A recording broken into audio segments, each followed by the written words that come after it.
Hi everyone, this is Lady Rose of Goddess Garage. I'm here today to talk about an oracle deck that I'm going to do a review of. The oracle deck I'm doing the review of is called Witch's Wisdom. And it's a beautiful deck. It called to me, definitely. I'll show you the back. So the box is just a regular run-of-the-mill box. On the back, it talks about what it is.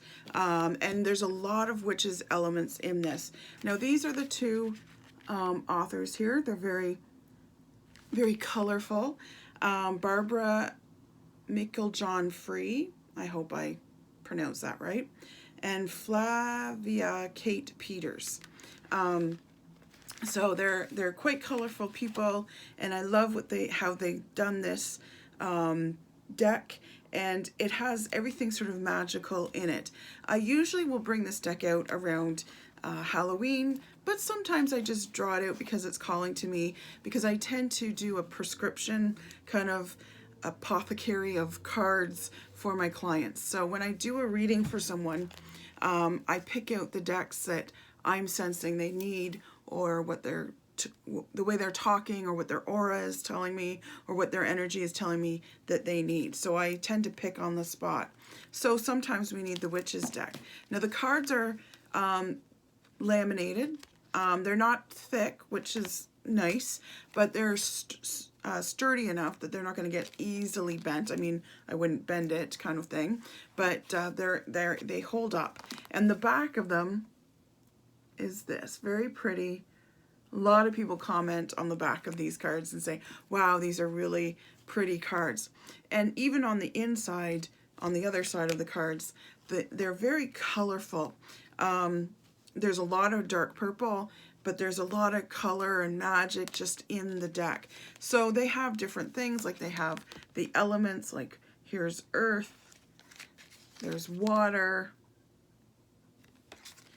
we've got fire, there's fire here, and of course air. So there's air. So we've got all four elements, and when those pop up in a reading, you know, pay attention to that element in your life, that sort of thing. We also have the watchtowers, so the four guardians. We've got the Watchtower of the North, and he's winter, of course. And then we've got the Watchtower of the West, which is this season of autumn or fall. Watchtower of the East is spring. That's why there's daffodils there. And then the Watchtower of the South, and that's summer. So when I'm doing a reading, even though this is an oracle deck, I tend to treat the watchtowers much in the same way that I treat aces in tarot. They're sort of gateways. So when they show up in a reading, I often think, okay, this is a door opening for you, and your guides are with you, because the watchtowers have the guides with them. Your guides are with you, and they want to guide you through to this new opportunity, or this new door opening in your life in some way. And then we pay attention to which watchtower it is. Now the other things they go through are the different sabbats, so like Yule and Espets and stuff like that. Imbolc, we've got Beltane, I'm going to hold some back on you, Mabon, then we've got Samhain, which we just went through not too long ago. So they've got all the sabbats and all the high holidays. So you learn a little bit about the holidays too. If you're a new witch, you can learn about these holidays, but also too, when these holidays show up, maybe it's time to have some celebration in your life and looking to see what holiday it's about. Like for instance, if it's Samhain, maybe it's time to consult your ancestors, or get in touch with ancestors, or to give grandma a call, or or whatever it might be, kind of thing. Now there's other cards too here. They've got the tools of the witch. So they've got the cauldron, for instance. They've got the chalice. I think that's such a pretty card. The witch's hat, not necessarily a tool, but definitely a cool thing. The scrying mirror. So hopefully you can see that. They're very bright, and because they're laminated, they tend to reflect light. So the only thing is, sometimes even when I'm doing a reading, I can't quite, like if it's far away from me, I can't always quite see what it is because of the way the light might be shining off of it or whatever. And cloak, there's cloak. Let me see what else. There's wand. There's the wand. Book of Shadows. And then we've also got, so there's more tools, obviously. Like I said, I always hold a little bit back so that if you get this for yourself, there'll be some surprises kind of thing. So these are sort of, you know, they don't really fall in any category, but we've got hearth, which is always nice. We've got ritual, the ritual itself. Homeland and foundation is in here. What else do we have? We've got Herbal Kitchen. So there's Herbal Kitchen. When that shows up, maybe you need to get into your kitchen. Maybe you need to work with some herbs. They even have a hex one, because a witch who can't hex can't heal, right? Some people veer away from hexes and curses. And there are actually good hexes too. A lot of people put hexes and curses together and think they're one and the same. But the Pennsylvania Dutch witch tradition has what they call hexes. And hexes for them are spells, but they're also spells with you know, a particular pattern of symbols that goes with it. And there's a lot of healing hexes. There's a lot of good hexes, you know, bringing good luck and that sort of thing. So hexes aren't always a bad black magic kind of thing. And I just did teach a class, the dark side of the craft, and there is such a thing as darker magic that's justified darker magic. It's not necessarily black magic, and really magic is neutral. It's not really any color until you put a color on it. So keep that in mind. And no witch is any one color. Like some witches will come in and say, oh, well, I'm a white witch or I'm a green witch. And it's like, okay, maybe you have a heavy presence of green because you can grow things, you have a green thumb and you do a lot of herbal magic and all that kind of stuff. But really, we're all over the board. I think most witches are gray witches, which are, you know, they're kind of eclectic witches and they do all kinds of different magic, not always one color kind of thing. Anyways, I'll go into that in another video about the dark side of the craft. But I thought I'd pick this card and show you how the book handles each card. So this is the moon, always a lovely card. And so inside the book, I like the way they've kind of broken down each thing. So they have a little poem that goes with each card. So this is the moon card. They have the witch's wisdom, it's called, the witch's foresight, and the moon revealed. So for instance, with the moon, drink of the moon on this fine night, with loving heart and open sight. Aware of the cyclical ways, be at one with every phase. This magic is worked with harm to none, so mote it be, there it is done. So it's kind of like a little bit of a spell too, if you wanted to use it for each of these cards. So the witch's wisdom is, after the arduous journey, the moon appears to indicate that you are completing the end of a cycle.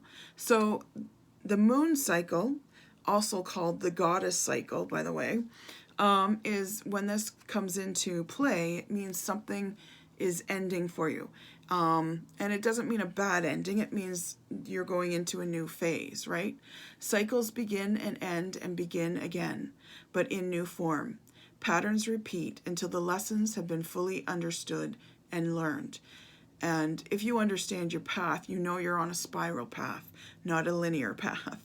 And as you step into this new phase, be expectant and full of anticipation, for you will not wish to go over old ground again. New opportunities await, so be vigilant. Outcomes lie in your hands. Call down the moon, and she embraces you in her soft, luminous glow. Bathe under the pure feminine and restorative energy she immerses with you. Now you can actually bathe under the moon. You've heard of sunbathing? You can do moon bathing too.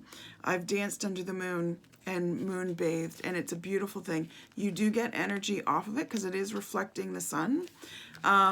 But if you don't like the sun, if you burn easily, you're not going to burn as easily this way. So you get a little bit of sunshine too because it is reflecting the sun. She immerses you with the restorative energy of the moon.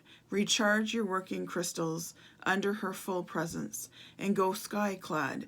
Sky-clad is nude, by the way, in honor of the triple goddess who watches over you. As the moon rules your emotions, never forget that she also lives within you, and as you work in conjunction with her phases, honoring at all times your new, full, and dark aspects of the maiden mother crone. And that's what I mean when I say dark magic. The moon has a dark side too. There is such a thing as justified dark magic, and it's often crone magic, because the crones, as you enter into your crone stage, have the wisdom to know when and where to place dark magic. So for the witch's foresight, open up to your receptive feminine side. Your emotions are ruled by the moon phases. Harness the moon's energy and understand her phases for your magical work.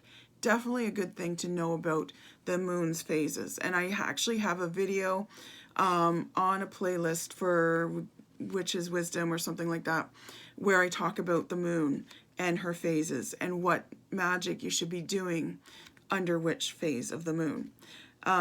So work in conjunction with the triple goddess, it says. So the moon revealed. Ancient civilizations used the moon to scry with and to predict weather patterns.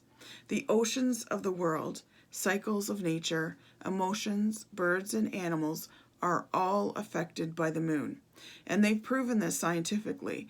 They've done many, many studies, and there's a study, of course, that, measured how many accidents there were coming through the ER, and yeah, definitely if you talk to anybody in hospitals, in prisons and things like that work in those places, they'll definitely tell you can tell when it's a full moon.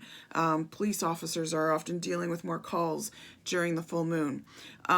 There's also more babies born under the full moon. From the new moon waxing to the full moon waning, to the waning moon, plants and herbs, as well as spellcasting, are all affected and work with each lunar phase. And you can garden by the moon. Depending on what the moon's phase is, whether you should be planting or just cultivating or harvesting. And it's definitely more fruitful if you do it by the phases of the moon.